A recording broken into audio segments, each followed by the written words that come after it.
এটি অ্যাশ মুফারার কাজের প্রতিফলন। আমরা ব্যবসায় ভালোবাসার উত্তরাধিকার নিয়ে কথা বলছি। হ্যাঁ, আমরা বলতে পারি এটা একটা ব্যবসা, এটা সত্যি। কিন্তু অ্যাশ মুফারা কেন এটা করছেন?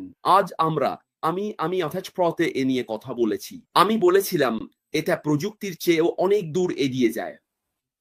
মি অ্যাশ মুফারা সেরা প্রযুক্তি দিতে চান। তিনি নিজেকে সেরা রূপে গড়ে তুলতে চান। তিনি বলেছেন, আমি তোমাদের এমন কিছু দিতে পারি না যেটা আমি নিজে ব্যবহার করতে পারি না, বা যেটাতে আমার স্বাক্ষর নেই।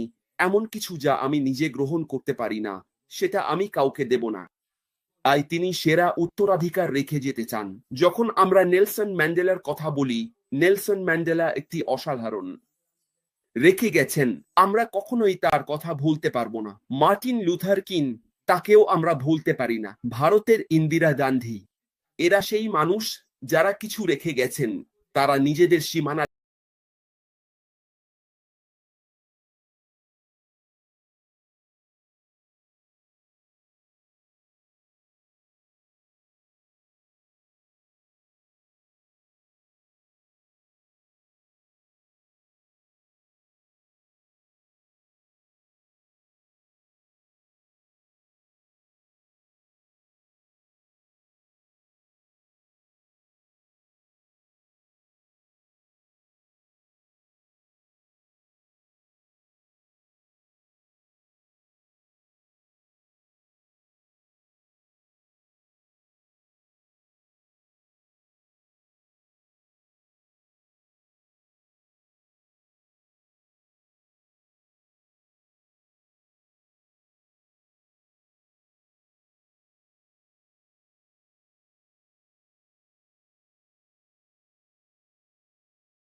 হাজার হাজার বার নিয়ে কথা বলি, কিন্তু তিনি বলেছিলেন, আমি হাজার হাজার উপায় খুঁজে পেয়েছি। কি করার জন্য? এটা সফল করার জন্য। বিদ্যুৎ একটি লাইট বাল্ব ফ্লুরোসেন্ট। অ্যাশল সেই একই প্রক্রিয়ার মধ্য দিয়ে যাচ্ছেন। দেখছেন, ঠিক করছেন এবং এগিয়ে যাচ্ছেন। ঠিক করা, সংশোধন করা। তুমি জানো, যখন তুমি এমন কিছু করছো যা আগে কখনো কেউ করেনি, তখন এটা এমন কিছু নয় যা সবাই করেছে, যেখানে ভুলগুলো আগেই জানা আছে। কারণ যদি তুমি আগেই কিছু আরামদায়ক কিছু করো, আমি তোমার ভুলগুলো আগেই জানি। আমি জানি কমফোর্ট বলতে পারে, কুলি, এটা এভাবে করো না। কারণ তুমি যদি এভাবে করো, তাহলে তুমি ব্যর্থ হবে। এটা এইভাবে করো, তাহলে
কিছু শিখছি।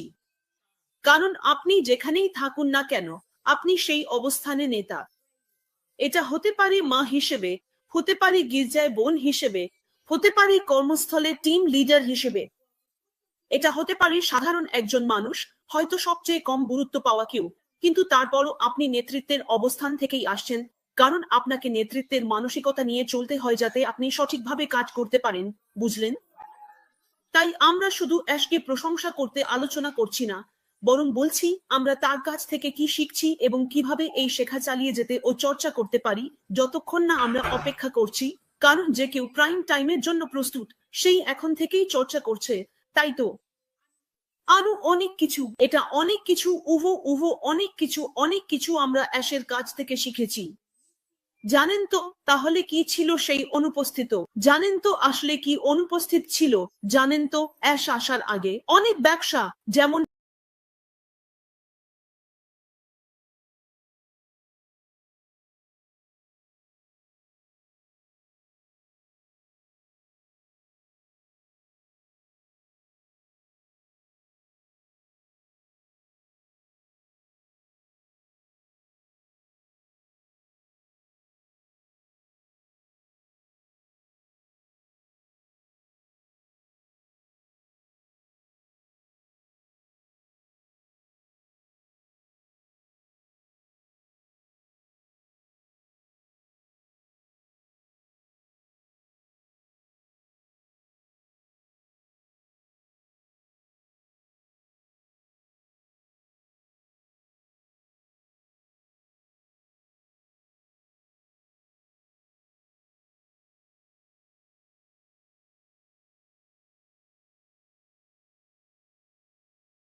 জানো, কারণ এটাই হলো বিনয়ের জীবন্ত উদাহরণ, বুঝলে?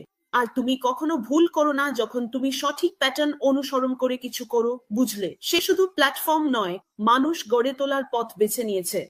আসলে অ্যাশ আমার কাছ থেকে অনেক কিছু নিয়েছে, বা বলা ভালো অনেক কিছু শিখেছে। আমার ভেতরে এত কিছু আছে, যদি আমি এখন থেকে কিছু নতুন শুরু করতে চাই, আমি সেটা শেষ পর্যন্ত গড়ে তুলতে পারবো, কারণ আমি জানি মিস্টার মুফারো ঠিক এটাই করতেন, তিনিও এভাবেই করতেন, এবং এটাই তিনি করতেন। তাহলে চল শিখি, চলো শুধু ভাবি না যে আমরা এখানে তাকে সম্মান জানাতে এসেছি, কারণ সে সে আসলে এটা চায় না, কিন্তু আমরা এসব কথা বলছি কারণ আমরা চাই এগুলো নিজেদের মধ্যে প্রয়োগ করতে, যাতে যখন সে প্রস্তুত হবে আমরাও কাজের জন্য প্রস্তুত থাকি। কারণ কাজটা বেশিরভাগ সময় যখন এই পুরো ব্যাপারটা ঘটে, যেমন কলিন্স আমি গতকাল আলোচনা করছিলাম, আমরা বেশিরভাগ সময় হয়তো মাঠ থেকে কথা বলি অথবা এখানে বসে শুধু টাকা তোলার চেষ্টা করি, আন্দোলন, সংগঠন আর প্রকল্পে অর্থায়ন করি যেগুলো মানবতাকে উন্নীত করে। আমাদের সময় থাকবে না তোমাদের কোনো ব্যবসার কথা বলার, আমরা হয়তো অন্যদের কাছ থেকে খোঁজ নেব, তাই